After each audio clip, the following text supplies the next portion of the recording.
September మాసానికి సంబంధించిన ఎన్టీఆర్ భరోసా పింఛన్లు ఒకరోజు ముందుగానే అంటే ఈ నెల 31న కూటమి ప్రభుత్వం పంపిణీ చేస్తోంది. ఈ క్రమంలోనే నేటి తెల్లవారుజామునే పలు ప్రాంతాల్లో పింఛన్ల పంపిణీని అధికారులు చేస్తున్నారు.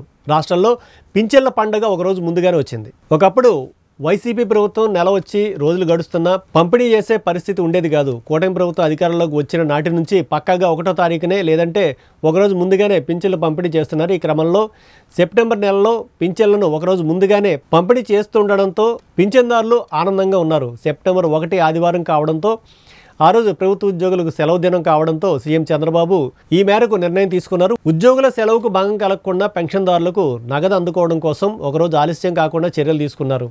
ముఖ్యమంత్రి చంద్రబాబు శనివారం కర్నూలు జిల్లా మండల కేంద్రం ఓరవకల్లులో పర్యటించనున్నారు. ఓరవకల్లులో ఆయన లబ్ధిదారులకు నేరుగా పింఛను అందజేయనున్నారు. గ్రామం నడిబొడ్డున ఉన్న రచ్చకట్ట వేదికగా గ్రామసభ నిర్వహిస్తున్నారు.